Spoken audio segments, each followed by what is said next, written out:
नमस्कार दोस्तों, मैं वेदांग। आज हम आपको उत्तर प्रदेश की आने वाली 52,000 से भी ज़्यादा भर्तियों के हिंदी के प्रैक्टिस सेट सॉल्व कराऊंगा। यह प्रैक्टिस सेट का तीसरा वीडियो है और भी बहुत सारे वीडियो जीके से संबंधित पहले ही अपलोड हो चुके हैं। अगर आपने उन वीडियो को अभी तक नहीं देखा है तो आप उन वीडियो को ज़रूर देखें। जो भी बच्चे नए जुड़े हैं इस चैनल को सब्सक्राइब कर लें। अब आपके लिए पहला प्रश्न है, कौन सा विशेषण निश्चित संख्यावाचक विशेषण नहीं है? ऑप्शन है, कुर्ते के लिए 2 मीटर कपड़ा चाहिए, 1 किलो आम से ज़्यादा मत लाना, सैकड़ों लोग मर गए हैं, या फिर चाय में 50 ग्राम चीनी डालना। तो इस प्रश्न का उत्तर हो जाएगा चाय में 50 ग्राम चीनी डालना। अब आपके लिए अगला प्रश्न है, पुष्कर का अर्थ बताइए।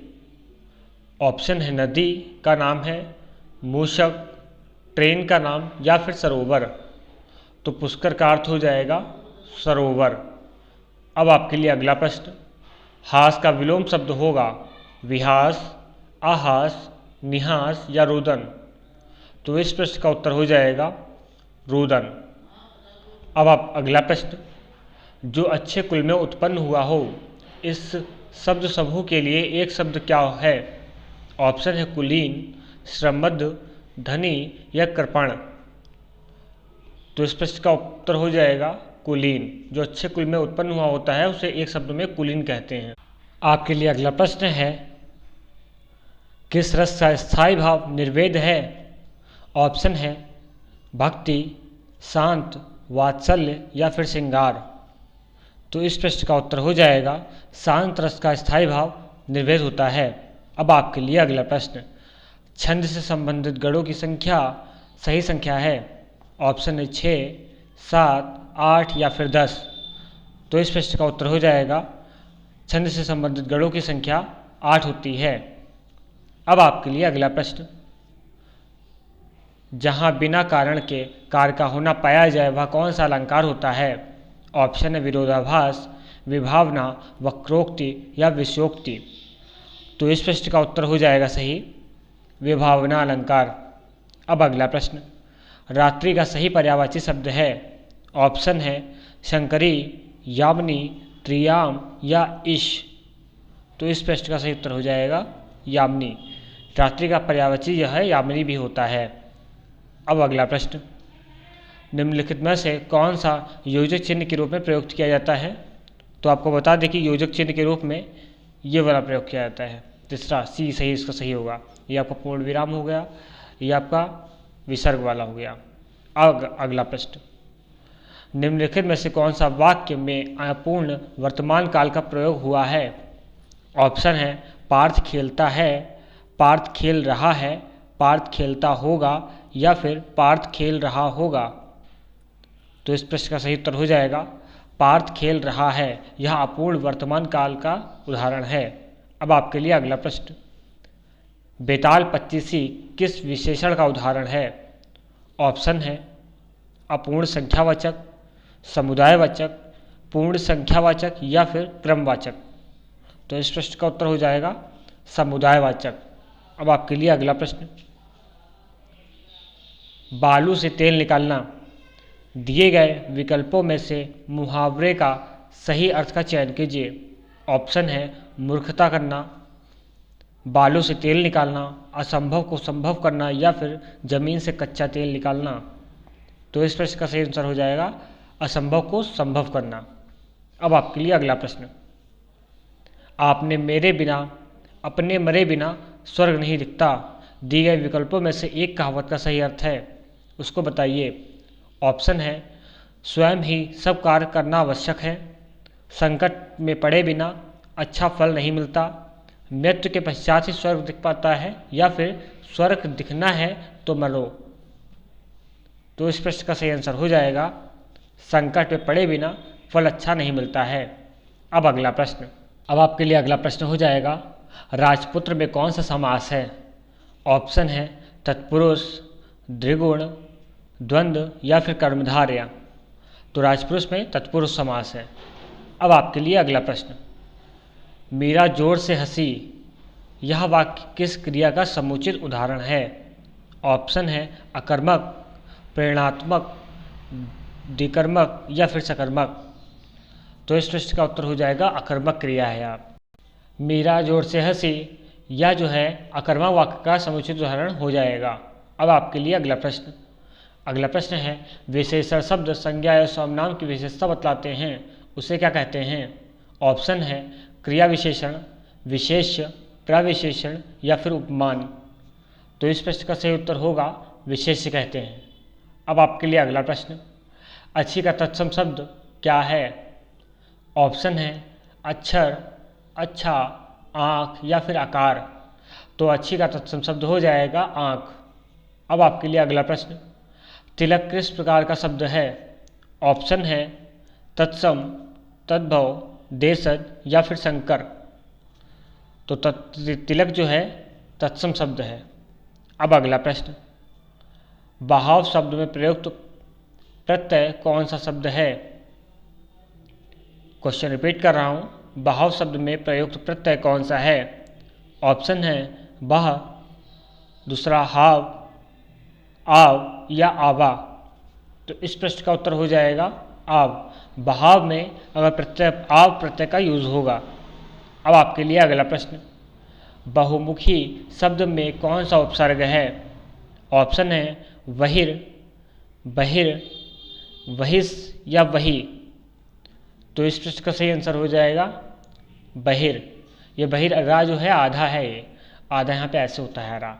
अब आपके लिए अगला प्रश्न, सदा एक वचन में प्रयुक्त होने वाला शब्द है। ऑप्शन है पौधा, पुस्तक, सहायता या फिर लड़का। तो सहायता शब्द जो है वो हमेशा एक वचन में प्रयुक्त होता है।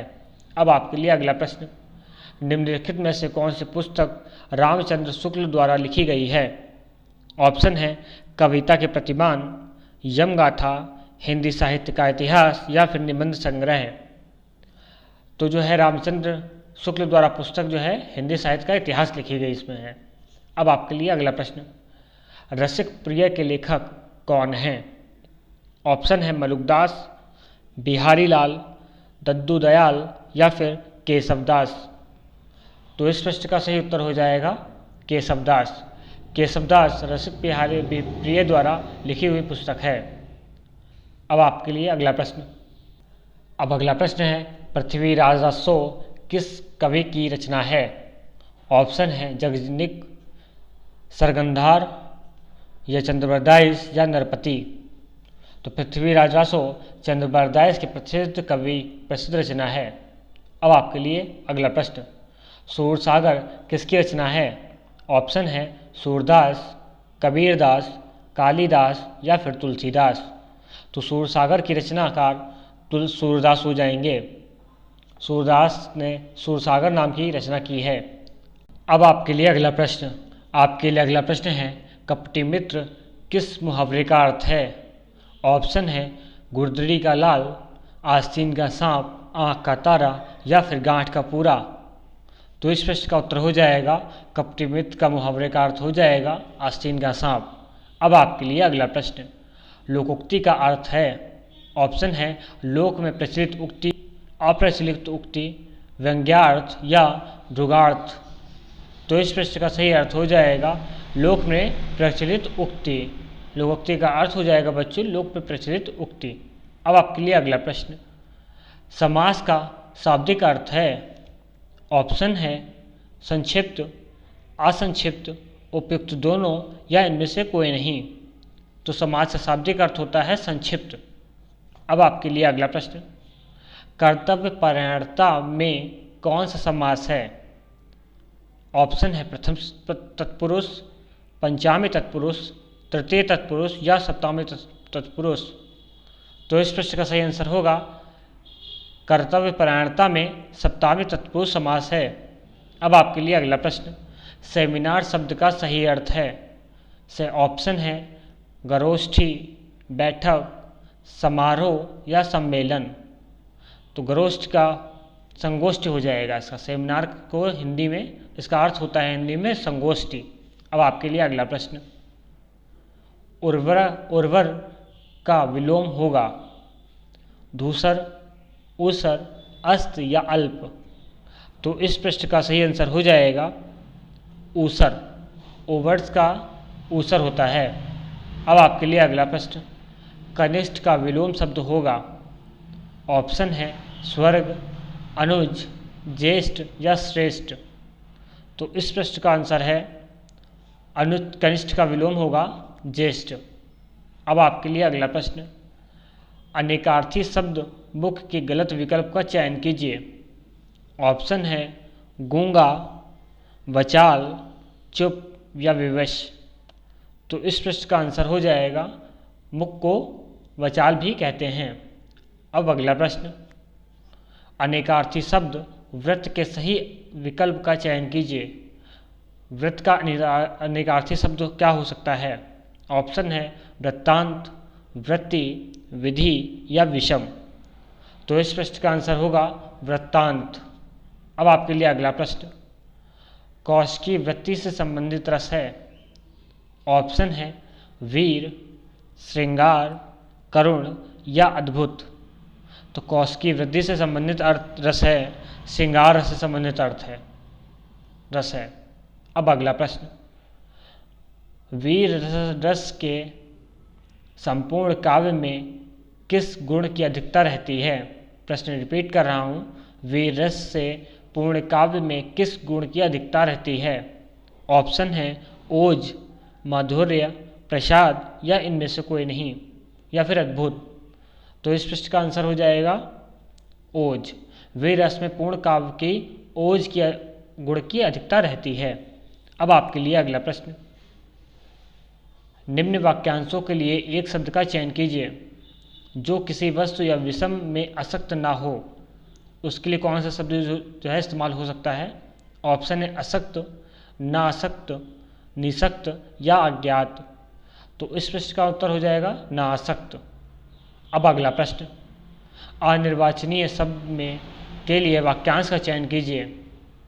अनिर्वाचनीय के लिए शब्द के लिए वाक्यांश का चयन कीजिए। इसके लिए कौन सा शब्द सही हो सकता है?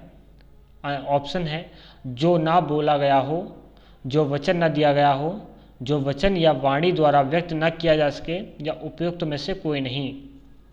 तो इस प्रश्न का उत्तर हो जाएगा जो वचन या वाणी द्वारा व्यक्त न किया जा सके। अब आपके लिए अगला प्रश्न, शुद्ध वाक्य का चयन कीजिए। ऑप्शन है वह हंसी में सब कुछ बोल देता है, शत्रु का धीर व्यक्ति ही मार सकता है, तीव्र हवा के झोंकों वे सब कागज उड़ गए, हमें प्रधान से निवेदन करना चाहिए। तो इसका सही शुद्ध शब्द इन सब में हो जाएगा हमें प्रधान से निवेदन करना चाहिए। अब आपके लिए अगला प्रश्न है अशुद्ध भाग का चयन कीजिए। ऑप्शन है विश्वविद्यालय में हिंदी अनिवार्य कर दी है, ज्ञान अज्ञानता को समाप्त कर देता है, कृपया हमारी बात भी सुन लें, उपयुक्त में से कोई नहीं। तो इसमें जो है सब शुद्ध वाक्य हैं, इसमें हो जाएगा उपयुक्त में से कोई नहीं, इसमें सारे शुद्ध वाक्य हैं। अगर आपको किसी भी क्वेश्चन में कोई भी डाउट हो, हमें ईमेल और फेसबुक पेज के माध्यम से संपर्क कर सकते हैं। अगर आपने अभी तक इस चैनल को सब्सक्राइब नहीं किया है तो कृपया हमें सब्सक्राइब ज़रूर करें। मैं वादा करता हूँ आपको इस चैनल से काफ़ी हेल्प मिलेगी। और हम डेली करंट अफेयर के लिए आप सुबह जो है 4 बजे आपके लिए डेली करंट अफेयर लेके आते हैं। उस करंट अफेयर की वीडियो को ज़रूर देखें। वह करंट अफेयर वीडियो सारे आप कॉम्पिटिटिव एग्ज़ाम के लिए विशेष महत्वपूर्ण है। Thanks for watching.